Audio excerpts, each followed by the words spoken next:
কেউ কেউ বলছে আড়ালে আবডালে নাকি ষড়যন্ত্র হচ্ছে। এই সরকার এবং গণতন্ত্রের বিপক্ষে। ছোট করে বলি, আজকের ছাত্র দলের এই সমাবেশ প্রমাণ করেছে গণতন্ত্রের বিরুদ্ধে যারা ষড়যন্ত্র করবে তাদের রেহাই দেওয়া হবে না। হবে? জোরে বলেন, জোরে বলেন। ছাত্র দলকে আস্তে ধীরে যদি মনে করেন তাহলে একটু দেখে যান। আজকে ছাত্র দলে এরশাদের স্বৈরতন্ত্র বিদায় করেছিল। 24-এর গণঅভ্যুত্থান যেসব শহীদ আমাদেরকে এই পরিবর্তন এনে দিয়েছে, আমি তাদের মাগফিরাত কামনা করি। আর বলে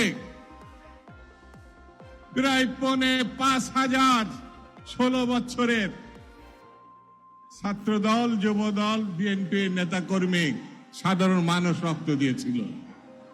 গত 1 মাসের শহীদ এবং যারা আহত হয়েছে তারা প্রমাণ করেছে বাংলাদেশ গণতন্ত্রে ফিরতে চায়। বন্ধুরা, আমাদেরকে ঐক্যবদ্ধ থাকতে হবে।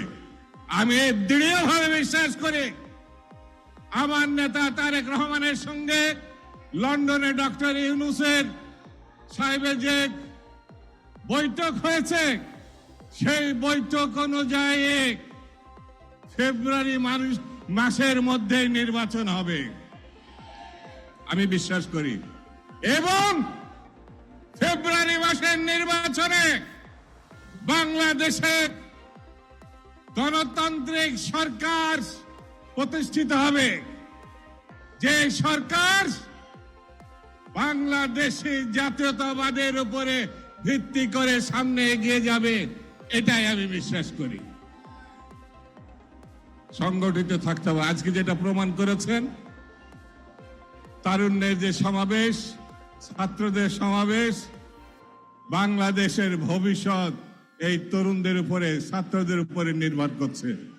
আমি আপনাদের এই সমাবেশকে বিশ্বাস করেন, যতটুকু হতাশা ছিল আজকের এই সমাবেশ সেইটুকু ধ্বংস করে দিয়েছে, বিদায় করে দিয়েছে।